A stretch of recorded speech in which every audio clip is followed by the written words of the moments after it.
আপনাকে অসংখ্য ধন্যবাদ এবং যারা আমাদের কথা শুনছেন এবং আজকের এই বাস্তবতায় অনেক বেশি কঠিন কথাগুলো শুনতে যারা বসছেন বা যারা অপেক্ষা করছেন, আমি তাদেরকে সালাম জানাই সারা দেশ এবং বিদেশ।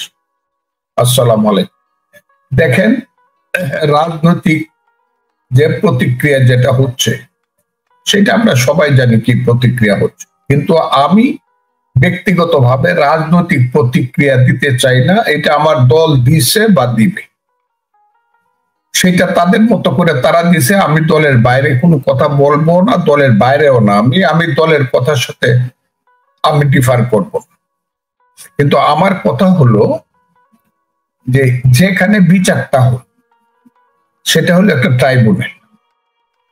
আমি প্রথম থেকে বলতেছি এই ট্রাইব্যুনালটা সৃষ্টি হয়েছিল যুদ্ধ অপরাধীদের বিচার করার, যারা 1971 সনে আমার 30 লক্ষ লোককে হত্যায় সহযোগিতা করেছিল, আমার মা বোনের ইজ্জত ধ্বংস করেছিল, শিশু হত্যা, নারী হত্যা করেছিল, যারা আমার দেশের সমস্ত বুদ্ধিজীবীকে হত্যা করে সমস্ত মস্তিষ্ক শূন্য করে দিয়েছিল।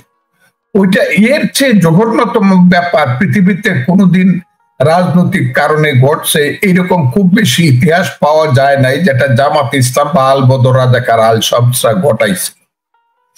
সেই গণহত্যার বিচার করার এবং গণবিরোধী আল বদর রাজাকার আল শামস মানবতা বিরোধী তাদের বিচার, যুদ্ধ অপরাধীদের বিচার করার জন্য সেই কোর্টটা হয়েছে। সেই কোর্টে আজকের 5ই আগস্টের আন্দোলনের অপরাধীদের বিচার করা বা অপরাধী বিচারে প্রতিষ্ঠিত হইলে সেই সব অপরাধীরা তো বিচারের আগে অপরাধী নয়, আরেকটা স্পেশাল ট্রাইব্যুনাল হইতে পারতো। এই কোর্টটা না, এইটা একটা ভুল কোর্টে বিচার হয়েছে। আমি আপনাকে খুব ক্লিয়ারলি বললাম, আমি চ্যালেঞ্জ করলাম, ফাঁসি হয়েছে না যাবজ্জীবন হয়েছে সেই ব্যাপারে বিচার ভুল হয়েছে না শুদ্ধ হয়েছে আমি বলবো না। যে কোর্টে বিচার হয়েছে সেই কোর্টটা প্রতিষ্ঠার লগ্নটা বা প্রতিষ্ঠার যে প্রসিডিউরটা সেটা ভুল হয়েছে বলে আমি মনে করি। কাজে এমন একদিন আসবে, আপনাকে আমি বলি যে হঠাৎ যখন দেখা যাবে যে পরিবেশ গণতান্ত্রিক হয়েছে, যে কোনো লোক একটা রিট করে, যে কোনো আইনজীবী একটা রিট করবে, যাদের ফাঁসি হয়েছে তাদের পক্ষ হয়ে তাদের কোর্টেও হাজির হইতে হবে। সেই রিটে তারা জানতে চাবে যে 2024 সনে 5ই আগস্টের যারা বিরুদ্ধ শক্তি, যারা পালায় গেছিল, শেখ হাসিনা সহ যারা, তাদের বিচার করার জন্য যে কোর্টটা প্রতিষ্ঠিত হয়েছিল সেই কোর্টটা সঠিক ছিল না বেঠিক ছিল।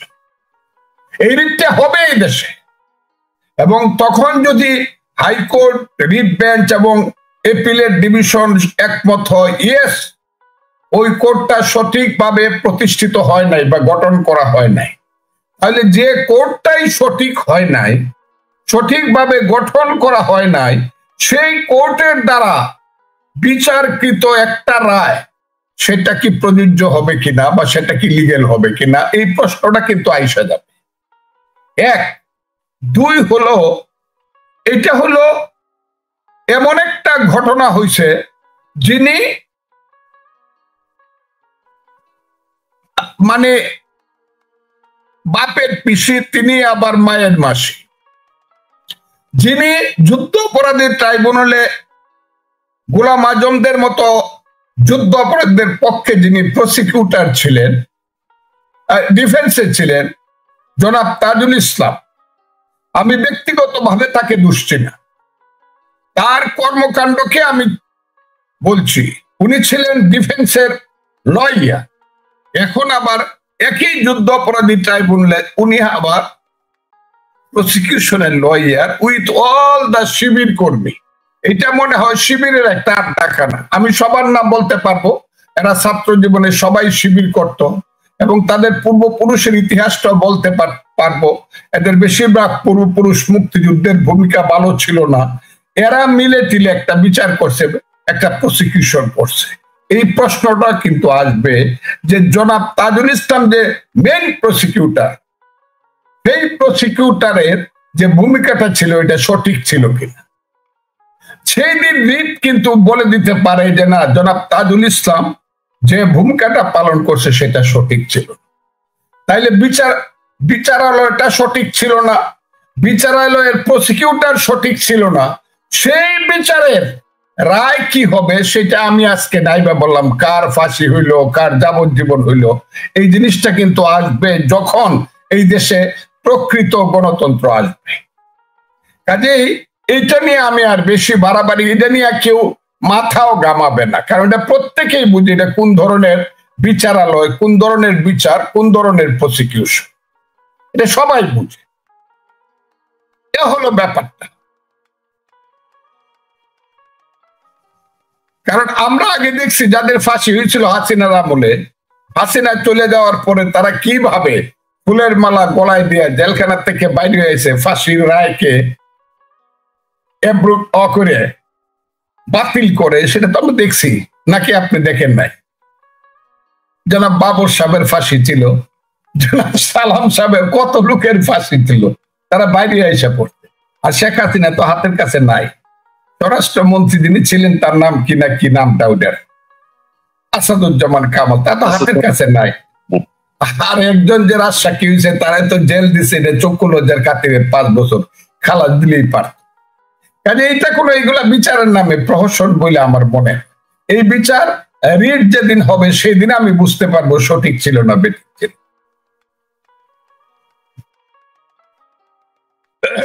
এই কারণে আক্রোশ, কারণ এই লোকটা এত খারাপ ছিল।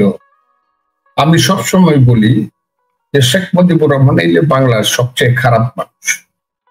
তা নইলে কেন ৬৬ সনে সে ৬ দফা দিয়ে বলল যে আমার দেশের সম্পদ পশ্চিম পাকিস্তানে চলে যায়, আমার দেশের পাটের টাকায় রাওয়ালপিন্ডি ইসলামাবাদ গড়ে উঠে আর আমরা না খাইয়া মরি, আমার দেশের পদ্মা মেঘনা যমুনা শুকিয়ে যায় আর ওখানে ইন্ডিয়ার সাথে চুক্তি করে সিন্ধুর পানি প্রবাহ তারা গতি রাখে।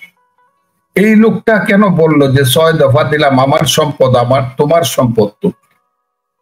তারপরে যখন তারা মানলো না, তাকে জেলখানায় নিয়ে গেল, তখন মানুষের মুখে ভাষা আসলো, তুমি কে আমি কে, বাঙালি পাবে। প্রতিনিয়ত সংস্কারের কথা বলছেন। সেই সময় এই মানুষগুলোর মুখে সেই স্বৈরাচারের বিরুদ্ধে সাহস করে দাঁড়িয়ে কোনো সংস্কারের কথা আমরা বলতে শুনিনি। তখন কিন্তু শুধু বিএনপি বলেছিল, বিএনপির নেতাকর্মীরাই বলেছিল সংস্কারের কথা। ৩০ দফা নামক আমরা ৩১টি দফা দেশের মানুষের সামনে উপস্থাপন করেছি। আমরা মনে করি, বিএনপি বাংলাদেশ জাতীয়তাবাদী দল মনে করে যে এই ৩১টা বিষয় আমাদেরকে অ্যাড্রেস করা উচিত। অর্থাৎ আগামী দিনে যদি আমরা ইনশাল্লাহ আল্লাহর রহমতে দেশের মানুষের সমর্থনে সরকার গঠন করতে সক্ষম হই, তাহলে আমরা এই ৩১টি বিষয়ের প্রতি মনোযোগ দিব।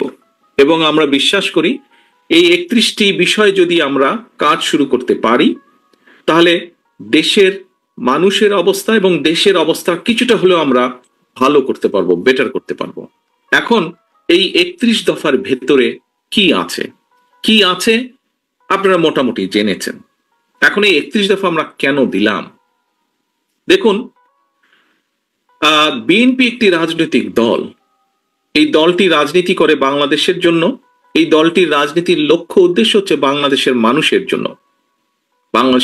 জন্য কিছু করা। আপনাদের নিশ্চয়ই খেয়াল আছে, শহীদ রাষ্ট্রপতি জিয়াউর রহমান যখন দেশের দায়িত্বভার গ্রহণ করেন, তারপরে কতগুলো পরিবর্তন এসেছিল। তার মধ্যে ১-২টি পরিবর্তন যদি আমরা আলোচনা করি, প্রথম পরিবর্তনই হচ্ছে দেশের আইন শৃঙ্খলার উন্নয়ন। দ্বিতীয় আরেকটি বড় পরিবর্তন হচ্ছে যে ৭৪ সালে যেই দুর্ভিক্ষে লক্ষ লক্ষ মানুষ না খেতে পেয়ে মারা গিয়েছিল, শহীদ জিয়ার সময় খাল খননের মাধ্যমে খাদ্য উৎপাদন বৃদ্ধি করা হয়েছিল, যাতে করে খাদ্যের অভাবে মানুষ মারা না যায়। এর পরবর্তীতে আরো ইতিহাস গড়িয়েছে, সময় গড়িয়েছে, গণতন্ত্রের চর্চা হয়েছে, বাধাগ্রস্ত হয়েছে, স্বৈরাচার জোর করে ক্ষমতা দখল করেছে, আন্দোলন হয়েছে, আন্দোলনে জনগণের বিজয় হয়েছে। সেই বিজয়ে জনগণ আবার ৯১ সালে বিএনপিকে দায়িত্ব দিয়েছে। বিএনপিকে দায়িত্ব দেওয়ার পরে দেশনেত্রী খালেদা জিয়া দায়িত্বভার গ্রহণ করেছে। তখনও আমরা দেখেছি কিছু পরিবর্তন হয়েছে। কি পরিবর্তন? এগোনোর চেষ্টা করেছে দেশ সামনে। আমরা দেখেছি নারীদের শিক্ষার ব্যাপারে একটি যুগান্তকারী পদক্ষেপ গ্রহণ করা হয়েছে। আমরা দেখেছি যে কিভাবে শিল্প কারখানার প্রসার লাভ করেছিল বেকারদের কর্মসংস্থানের জন্য। আমাদের লক্ষ্য যেহেতু, অর্থাৎ বাংলাদেশ জাতীয়তাবাদী দল বিএনপির লক্ষ্য এবং উদ্দেশ্য হচ্ছে দেশ এবং দেশের মানুষ, কাজেই যখন বিগত 15 বছর বাংলাদেশের মানুষ স্বৈরাচারের বিরুদ্ধে লড়াই করছিল, তাদের রাজনৈতিক অধিকার প্রতিষ্ঠার জন্য, তাদের ভোটের অধিকার প্রতিষ্ঠার জন্য, তাদের বাক স্বাধীনতার জন্য, সর্বোপরি জনগণের অর্থনৈতিক মুক্তির জন্য যখন সংগ্রাম করছিল, সেই সময় সকল বিষয় বিবেচনায় রেখে বাংলাদেশ জাতীয়তাবাদী দল আমরা প্রথমে 27 দফা ঘোষণা করেছিলাম। তার পরবর্তীতে বিভিন্ন রাজনৈতিক দল যাদেরকে সাথে নিয়ে যারা বিএনপির সাথে অথবা বিএনপি যাদেরকে সাথে নিয়ে স্বৈরাচার বিরোধী আন্দোলনে নেতৃত্ব দিচ্ছিল, স্বৈরাচার বিরোধী আন্দোলনে মাঠে ছিল, তাদেরকে সাথে নিয়ে আমরা 31 দফা পরবর্তীতে ঘোষণা করি। এবং এই 31 দফা সংস্কার কর্মসূচি বলেন বা দেশ উন্নয়ন কর্মসূচি বলেন, যেভাবেই আমরা বলি না কেন, এটি আমরা এমন এক সময় দিয়েছিলাম, এমন এক সময় জাতির সামনে আমরা উপস্থাপন করেছিলাম আজ থেকে 2-2.5 বছর আগে, যখন বর্তমানে অনেক মানুষকে আমরা দেখছি যারা সংস্কার করছেন, প্রতিনিয়ত সংস্কারের কথা বলছেন। সেই সময় এই মানুষগুলোর মুখে সেই স্বৈরাচারের বিরুদ্ধে সাহস করে দাঁড়িয়ে কোনো সংস্কারের কথা আমরা বলতে শুনিনি। তখন কিন্তু শুধু বিএনপি বলেছিল, বিএনপির নেতাকর্মীরাই বলেছিল সংস্কারের কথা। তবে আজকে যারা সংস্কারের কথা বলছেন, আমরা তাদেরকে আন্তরিকভাবে ধন্যবাদ জানাই।